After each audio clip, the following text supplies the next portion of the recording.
ಹಾವೇರಿ ಜಿಲ್ಲೆ ಹಾನಗಲ್ ತಾಲೂಕು ನರೇಗಲ್ ಗ್ರಾಮದಲ್ಲಿ ಹಾಲು ಮತದವರ ಮೇಲೆ ಹಲ್ಲೆ ಆಗಿದೆ. ಇವತ್ತಿನವರೆಗೂ ಆ ಆರೋಪಿಗಳನ್ನ ಬಂಧಿಸಿಲ್ಲ. ಯಾಕೆ?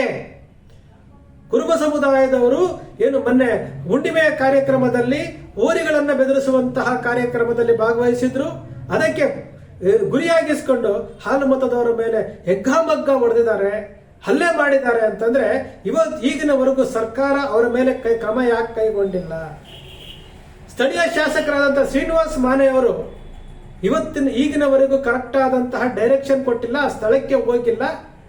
ಭಾರತೀಯ ಜನತಾ ಪಕ್ಷದ ವಿಜಯೇಂದ್ರ ಅವರು ರಾಜ್ಯಾಧ್ಯಕ್ಷರು ಹೋಗಿ ಅಲ್ಲಿ ವಿಚಾರಿಸಿದ್ದಾರೆ, ಏನಾಗಿದೆ ಅಂತ ವಿಚಾರಿಸಿದ್ದಾರೆ. ಯಾಕೆ ಸ್ವಾಮಿ ಶ್ರೀನಿವಾಸ್ ಮಾನೆ ಅವರೇ, ನಿಮಗೆ ಶ್ರೀನಿವಾಸ್ ಮಾನೆ ಅವರಿಗೆ ಹಾನಗಲ್ ತಾಲೂಕಿನ ಕುರುಬರು ಓಟ್ ಹಾಕಿಲ್ವಾ? ನಿಮಗೆ ನಿಮ್ಗೆ ಮತದಾರರಲ್ವಾ? ಭಾರತೀಯ ಜನತಾ ಪಕ್ಷದ ರಾಜ್ಯಾಧ್ಯಕ್ಷರು ಹೋಗ್ತಾರೆ, ಅಲ್ಲಿ ಖಂಡಿಸ್ತಾರೆ, ಆ ಪ್ರಕರಣವನ್ನ ಖಂಡಿಸ್ತಾರೆ. ಇವತ್ತಿನವರೆಗೂ ಆರೋಪಿಗಳನ್ನ ಬಂಧಿಸಿಲ್ಲ ಅಂತ ಹೇಳ್ತಾ ಇದ್ದಾರೆ. ಏನ್ ಮಾಡ್ತಾ ಇದ್ದೀರಿ? ನಿಮಗೆ ಕುರುಬ ಸಮುದಾಯದ ಓಟ್ ಬೇಕು, ನಿಮಗೆ ಕುರುಬ ಸಮುದಾಯದವ್ರನ್ನ ಓಲೈಸ್ಕೊಳ್ತೀರಿ. ಆದ್ರೆ ಕುರುಬ ಸಮುದಾಯದ ಮೇಲೆ ನಡೆದಂತಹ ಹಲ್ಲೆಗೆ ನ್ಯಾಯ ಕೊಡಿಸೋದಕ್ಕೆ ನಿಮ್ ಕೈಲಿ ಆಗ್ತಾ ಇಲ್ಲ. ನಮ್ಮ ಸಮುದಾಯದ ಮೇಲೆ ಹಲ್ಲೆ ನಡೀತಾ ಇರುವಂತದ್ದು, ಕತ್ತು ಸೀಳ್ತಾ ಇರುವಂತದ್ದು, ಕಾಲು ಕತ್ತರಿಸ್ತಾ ಇರುವಂತದ್ದು ಇದೇನು ಹೊಸ್ತೇನಲ್ಲ. ನಾವು ಬಹಳಷ್ಟು ಸಾರಿ ನಾವು ವರದಿಯನ್ನ ಮಾಡ್ತಾನೆ ಇದ್ದೇವೆ. ಬಾಗಲಕೋಟೆ ಜಿಲ್ಲೆ ಬಾದಾಮಿ ತಾಲೂಕಿನ ಕೆರೂರು ಗ್ರಾಮದಲ್ಲಿ ಒಬ್ಬ ಕುರಿಗಾಹಿಯ ಕತ್ತನ್ನ ಸೀಳಿದಂತದ್ದು, ಅರಬಾವಿ ಕ್ಷೇತ್ರದಲ್ಲಿ ಕುರಿಗಾಹಿಯ ಕಾಲನ್ನ ಕತ್ತರಿಸಿರುವಂತದ್ದು, ಕುಂದಗೋಳದ ಲಕ್ಷ್ಮಿ ಎಂಬ ಹೆಣ್ಣು ಮಗಳ ಮೇಲೆ ಅತ್ಯಾಚಾರ ಆಗಿರುವಂತದ್ದು, ಕೊಂದಾಕಿರುವಂತದ್ದು, ಕುರುಬ ಸಮುದಾಯವನ್ನ ಬಹಿಷ್ಕಾರ ಮಾಡಿರುವಂತದ್ದು, ಕೊಪ್ಪಳದ ಬಲ್ಡಾಟಾ ಕಂಪನಿಯವರು ಹಲ್ಲೆ ಮಾಡಿದ್ದಂಥದ್ದು, ಯಲಬುರ್ಗಾ ತಾಲೂಕಿನ ಹಿರೇಮೇಗೇರಿ ಗ್ರಾಮದಲ್ಲಿ ಪಿಡಿಒಗೆ ಚಪ್ಪಲಿ ಏಟು ಹೊಡೆದಿರುವಂತದ್ದು, ಇವೆಲ್ಲ ಬೆಳಕಿಗೆ ಬಂದಿರುವಂತಹ ವಿಚಾರ, ಬೆಳಕಿಗೆ ಬಾರದೇ ಇರುವಂತಹ ವಿಚಾರ. ಪ್ರತಿನಿತ್ಯವೂ ಸಹ ಬೆಳಿಗ್ಗೆ ಒಬ್ರು ಕಾಲ್ ಮಾಡಿದ್ರು ನಮಗೆ. ಅವ್ರು ಹೇಳ್ತಾರೆ, ಯಲಬುರ್ಗಾ ತಾಲೂಕಿನಲ್ಲಿ ನಾವು ಕುರುಬರು ಅಷ್ಟು ಜನಸಂಖ್ಯೆ ಇದ್ರೂ ಸಹ ಮೇಲ್ವರ್ಗದವರು ಅಂತ ಹೇಳಿಸ್ಕೊಂಡಿರೋರು ನಮ್ಮನ್ನ ಬದುಕೋದಕ್ಕೆ ಬಿಡ್ತಾ ಇಲ್ಲ, ನಮಗೆ ಹಲ್ಲೆ ಮಾಡ್ತಾರೆ, ನಮ್ಗೆ ಹಿಗ್ಗಾಮುಗ್ಗ ತಡಿಸ್ತಾರೆ, ನಾವು ಪ್ರಶ್ನೆ ಮಾಡಕ್ಕೆ ಆಗೋದಿಲ್ಲ. ಈ ರೀತಿಯಾದಂತಹ ಅಳಲುಗಳನ್ನ, ಈ ರೀತಿಯಾದಂತಹ ಫೋನ್ ಕಾಲ್ಗಳನ್ನ ನಾವು ಕೇಳ್ತಾನೆ ಇದ್ದೀವಿ. ಈ ಸಮುದಾಯ ಅಂತಂದ್ರೆ ಇದು ದೈವಾಂಶ ಸಂಭೂತರು ಅಂತ ಒಂದು ಕಡೆ ಹೇಳ್ತೀರಿ, ಇದು ಮುಗ್ಧ ಸಮುದಾಯ ಅಂತ ಒಂದು ಕಡೆ ಹೇಳ್ತೀರಿ. ಈ ಸಮುದಾಯವನ್ನ ಯಾತಕ್ಕೆ ಟಾರ್ಗೆಟ್ ಮಾಡ್ತಾ ಇದ್ದೀರಿ? ನಾವು ಎಲ್ಲಾ ಸರ್ಕಾರಗಳ ಮುಂದೆನೂ ಹೇಳ್ತಾ ಇದ್ದೀವಿ, ಕುರಿಗಾರರ ಸಂರಕ್ಷಣಾ ಕಾಯ್ದೆಯನ್ನ ಬಲಿಷ್ಠಗೊಳಿಸಿ ಅಂತ ಹೇಳಿದ್ವಿ, ಮಾಡಲಿಲ್ಲ. ಎಲ್ಲಾ ವಿಚಾರಗಳಲ್ಲೂ ಸಹ ಸರ್ಕಾರಕ್ಕೆ ಕುರುಬರನ್ನ ರಕ್ಷಣೆ ಮಾಡಿ ಅಂತ ಕೇಳಿದ್ವಿ, ಮಾಡಲಿಲ್ಲ. ಈಗಲೂ ಹೊಸ ಸರ್ಕಾರ ಬಂದಿದೆ, ಹೊಸ ಮುಖ್ಯಮಂತ್ರಿ ಬಂದಿದ್ದಾರೆ, ಈಗಲೂ ಸಹ ಕುರುಬರ ಮೇಲೆ ನಡೀತಾ ಇರುವಂತಹ ದೌರ್ಜನ್ಯ ನಿಂತಿಲ್ಲ ಅಂತಂದ್ರೆ ಹಾಗಾದ್ರೆ ಯಾರನ್ನು ಕೇಳಬೇಕು? ಕುರುಬ ಸಮುದಾಯದ ಮುಖ್ಯಮಂತ್ರಿಗಳು ಇದ್ದಾಗ ಆ ಸಮುದಾಯದ ಮುಖ್ಯಮಂತ್ರಿಗಳು ಇದ್ದಾರೆ ಒಂದು ಕಾರಣಕ್ಕೋಸ್ಕರವಾಗಿ ಯಾವ್ಯಾವ ರೀತಿ 2013ರಿಂದ 2018ರವರೆಗೆ ಅವತ್ತು ಯಾರೋ ಒಬ್ಬ ತುಮಕೂರಿನಲ್ಲಿ ಮಾತನಾಡ್ದ, ಅವಹೇಳನವಾಗಿ ಮಾತಾಡ್ದ, ಅವನು ಯಾರೋ ಮೈಸೂರಿನಲ್ಲಿ ಒಬ್ಬ ಜೈಲರು ಯಾವ್ಯಾವ ರೀತಿ ಮಾತನಾಡ್ದ. ಅಂದ್ರೆ ಈ ಸಮುದಾಯ ಅಂತಂದ್ರೆ ಇಷ್ಟೊಂದು ಕೆಳಭಾವನೆನಾ?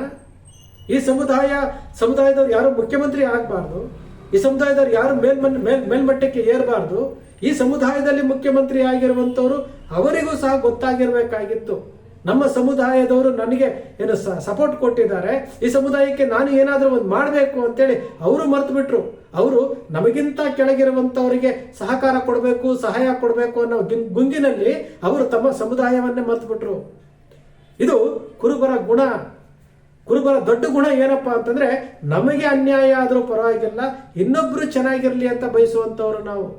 ನಮಗೆ ಅನ್ಯಾಯ ಆದ್ರೂ ಪರವಾಗಿಲ್ಲ, ಇನ್ನೊಬ್ರು ಚೆನ್ನಾಗಿರ್ಲಿ, ನಮ್ಗೆ ಹೊಟ್ಟೆ ಊಟ ಇಲ್ಲ ಅಂದ್ರೂ ಪರವಾಗಿಲ್ಲ, ಇನ್ನೊಬ್ರು ಹೊಟ್ಟೆ ತುಂಬಲಿ, ನಮಗೆ ಭೂಮಿ ಇಲ್ಲ ಅಂದ್ರೂ ಪರವಾಗಿಲ್ಲ, ಇನ್ನೊಬ್ರು ಚೆನ್ನಾಗಿರ್ಲಿ ಅಂತ ತಿಳ್ಕೊಳ್ಳುವಂತಹ ಈ ಕುರುಬ ಸಮುದಾಯಕ್ಕೆ ಇಷ್ಟೊಂದು ಅನ್ಯಾಯ, ಇಷ್ಟೊಂದು ದೌರ್ಜನ್ಯ ಆಗ್ತಾ ಇದೆ.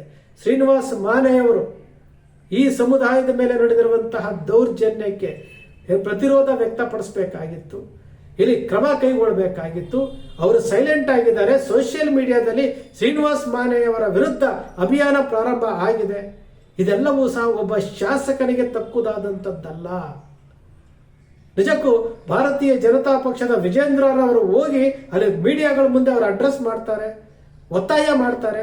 ಹಾಲು ಮತದವರ ಮೇಲೆ ಏನೋ ನಡೆದಿರುವಂತಹ ದೌರ್ಜನ್ಯಕ್ಕೆ ನ್ಯಾಯ ಸಿಗಬೇಕು ಅಂತ ಹೇಳ್ತಾ ಇದ್ದಾರೆ. ಕಾರ ಹುಣ್ಣಿಮೆಯ ದಿವಸ ನಡೆದಿರುವಂಥದ್ದು ಅಕ್ಷಮ್ಯ ಅಪರಾಧ ಅಂತ ಹೇಳ್ತಾ ಇದ್ದಾರೆ. ಅವರಿಗಿರುವಂತಹ ಕಾಳಜಿ ಈ ಸರ್ಕಾರಕ್ಕೆ ಇಲ್ವಲ್ಲ. ಎಷ್ಟು ಸರ್ಕಾರಗಳ ಮುಂದೆ ಎಷ್ಟಂತೂ ಬೇಡಿಕೆಗಳನ್ನ ಇಡ್ತೀವಿ. ನಮ್ಮನ್ನ ನಾವು ರಕ್ಷಣೆ ಮಾಡ್ಕೊಳಕ್ ಆಗ್ತಾ ಇಲ್ಲ. ಇವತ್ತು ನನ್ನ ಹತ್ರನೇ ಸಾವಿರಾರು ಅಟ್ರಾಸಿಟಿ ಕೇಸುಗಳಾಗಿರುವಂತಹ ದಾಖಲೆಗಳಿದಾವೆ. ಒಂದು ಕಡೆ ಅಟ್ರಾಸಿಟಿ ಕೇಸುಗಳಿಂದ ನರಳಬೇಕು, ಒಂದು ಕಡೆ ಯಾವುದೇ ರೀತಿಯಾದಂತಹ ಸವಲತ್ತುಗಳು ಸಿಗ್ತಾ ಇಲ್ಲ, ಒಂದು ಕಡೆ ಇಲ್ಲಿ ಕಾರ ಹುಣ್ಣಿಮೆ ಹಬ್ಬ ಆಚರಣೆ ಮಾಡಬೇಕಾದ್ರೆ ಇಲ್ಲಿ ದೌರ್ಜನ್ಯ ಮಾಡ್ತಾರೆ. ಯಾಕೆ?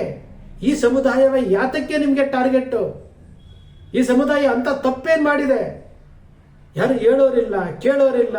ಈ ಸಮುದಾಯದಲ್ಲಿ ಒಗ್ಗಟ್ಟಿನ ಕೊರತೆ, ಈ ಒಗ್ಗಟ್ಟಿನ ಕೊರತೆಯಿಂದಾಗಿ ಇವತ್ತು ಅನುಭವಿಸ್ತಾ ಇರುವಂತದ್ದು. ಮುಂದಕ್ಕೂ ಸಹ ಇನ್ನು ಇದಕ್ಕಿಂತ ಭೀಕರವಾಗಿ ಅನುಭವಿಸ್ಬೇಕಾಗತ್ತೆ. ಯಾಕಂದ್ರೆ ಈ ಸಮುದಾಯವನ್ನ ಹೇಳೋರು ಇಲ್ಲ, ಕೇಳೋರು ಇಲ್ಲ. ಹಾವೇರಿ ಜಿಲ್ಲೆಯಲ್ಲಿ ಕುರುಬ ಸಮುದಾಯದವರನ್ನ ಒಬ್ಬ ಯುವ ನಾಯಕನನ್ನ ಬೆಳೆಸುವಂತ ಕೆಲಸನ ಮಾಡಿಲ್ಲ. ಹಾವೇರಿ ಜಿಲ್ಲೆ ಅಂತಲ್ಲ, ಕರ್ನಾಟಕದ 31 ಜಿಲ್ಲೆಯಲ್ಲೂ ಸಹ ಯಾವುದೇ ಒಬ್ಬ ಯುವ ನಾಯಕರನ್ನ ಬೆಳೆಸಿಲ್ಲ. ಪ್ರಶ್ನಿಸುವಂತಹ ನಾಯಕರನ್ನ ಹುಟ್ಟಾಕಿಲ್ಲ. ಎರಡನೇ ಹಂತದ ನಾಯಕರನ್ನ ಹುಟ್ಟುಹಾಕಿಲ್ಲ. ಮೊದಲನೇ ಹಂತದ ನಾಯಕರು ಕಂಪ್ಲೀಟ್ ಆಗಿ ಎಲ್ಲರೂ ರಿಟೈರ್ಡ್ ಆಗ್ಬಿಟ್ರು. ಸಿದ್ದರಾಮಯ್ಯನವರು ಮುಖ್ಯಮಂತ್ರಿ ಕುರ್ಚಿಯಿಂದ ಹಿಡಿದಾಗೋಯ್ತು. ಹಾಗಾದ್ರೆ ಈ ಸಮುದಾಯವನ್ನ ಮುನ್ನಡೆಸುವಂತವ್ರು ಯಾರೂ ಇಲ್ಲ. ಯಾಕೆ ಅಂತಂದ್ರೆ ಈ ಸಮುದಾಯವನ್ನ ಯಾತಕ್ಕೆ ಬೇರೆಯವರು ಇಷ್ಟು ಕನಿಷ್ಠವಾಗಿ ನೋಡ್ತಾರೆ ಅಂತಂದ್ರೆ ಈ ಸಮುದಾಯ ರಾಜಕೀಯವಾಗಿ ಬಲಿಷ್ಠ ಆಗಿಲ್ಲ ಅಂತ.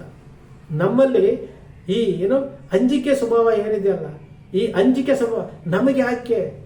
ನಾವು ಮುಂದೆ ಹೋಗ್ಬಿಟ್ರೆ ನಮಗೇನಾದ್ರೂ ಆಗ್ಬಿಡುತ್ತಾ? ಈ ಅಂಜಿಕೆ ಸ್ವಭಾವದಿಂದ, ಈ ನಾಚಿಕೆ ಸ್ವಭಾವದಿಂದ ಇವತ್ತು ನಾವು ಈ ಹಿನ್ನಡೆಯನ್ನ ಅನುಭವಿಸ್ತಾ ಇದ್ದೀವಿ.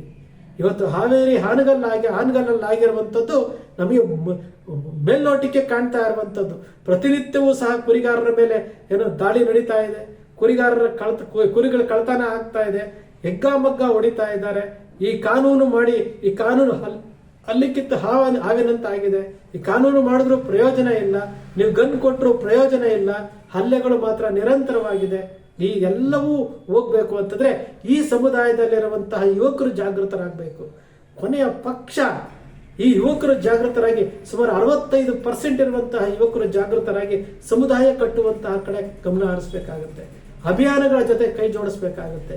ನಾವು ಯಾರಕ್ಕೋ ಜೈಕಾರ ಹಾಕೊಂಡು, ಯಾರನ್ನೋ ಓಲೈಸ್ಕೊಂಡು, ಯಾರನ್ನೋ ಹೆಗಲ ಮೇಲೆ ಕುತ್ಕೊಂಡು, ಯಾರದ್ದೋ ಬರ್ತ್ಡೇ ಪೋಸ್ಟ್ ಹಾಕೊಂಡು ಕನಕ ಜಯಂತಿ ಮಾಡ್ತೀವಿ, ಕೇಕೆ ಹಾಕ್ತೀವಿ, ಹುಗ್ಗಿ ತಿಂತೀವಿ, ಕೂಗಾಡ್ತೀವಿ, ಹಾರಾಡ್ತೀವಿ, ಆಮೇಲೆ ಮಲ್ಕೊಂಡ್ಬಿಡ್ತೀವಿ. ರಾಯಣ್ಣನ ಜಯಂತಿ ಅಂತೀವಿ. ರಾಯಣ್ಣನಲ್ಲಿರುವಂತಹ ಆ ಸ್ವಾಮಿ ನಿಷ್ಠೆ, ಆ ದೇಶಭಕ್ತಿ, ಆ ಶೂರತ್ವ, ಆ ವೀರತ್ವ, ಆ ಕ್ರಾಂತಿವೀರ ಸಂಗೊಳ್ಳಿ ರಾಯಣ್ಣನ ವಂಶದಲ್ಲಿ ನಾವು ಹುಟ್ಟಿದ್ದೀವಿ. ನಮ್ಮ ಮುಗ್ಧತೆ ನಿಜ. ನಾವು ಬುಡಕಟ್ಟು ಸಂಸ್ಕೃತಿಯಿಂದ ಬಂದಂತವರು. ನಮ್ಮ ಒಳಗಡೆ ಅಂಜಿಕೆ ಇದೆ ನಿಜ. ಆದ್ರೆ ಸಮುದಾಯವನ್ನ ಕಟ್ಟೋದಕ್ಕೆ ಈ ಆಧುನಿಕ ಕಾಲದಲ್ಲಿ ನಮ್ಮ ಕೈಯಲ್ಲಿ ಆಂಡ್ರಾಯ್ಡ್ ಮೊಬೈಲ್ ಇದೆ. ತಂತ್ರಜ್ಞಾನಗಳು ನಮಗೆ ಒಬ್ರಿಗೊಬ್ಬರು ತಲುಪೋದಕ್ಕೆ ಒಂದು ಒಳ್ಳೆಯ ವೇದಿಕೆಯನ್ನ ಸೃಷ್ಟಿ ಮಾಡಿಕೊಟ್ಟಿದೆ. ಈ ವೇದಿಕೆಗಳನ್ನ ಬಳಸ್ಕೊಂಡು ನಾವು ಸಮುದಾಯವನ್ನ ಕಟ್ಟುವಂತ ಕೆಲಸ ಮಾಡಬೇಕು. ಇಲ್ದ ಹೋದ್ರೆ ಹಾದಿ ಬೀದಿಲಿ ಹೋಗೋರೆಲ್ಲನೂ ಸಹ ಈ ರೀತಿ ಮಾಡ್ತಾರೆ. ಹಾನಗಲ್ನ MLA ಆಗಿರುವಂತ ಶ್ರೀನಿವಾಸ್ ಮಾನೆ ಅವರೇ, ನೀವು ಈ ಸಮುದಾಯಕ್ಕೆ ಏನಾದ್ರೂ ನ್ಯಾಯ ಕೊಡಿಸ್ಲಿಲ್ಲ ಅಂತಂದ್ರೆ ನಿಮಗೆ ನೀವು ಮಾಡ್ಕೊಳ್ತಾ ಇರುವಂತಹ ಆತ್ಮವಂಚನೆ ಆಗುತ್ತೆ.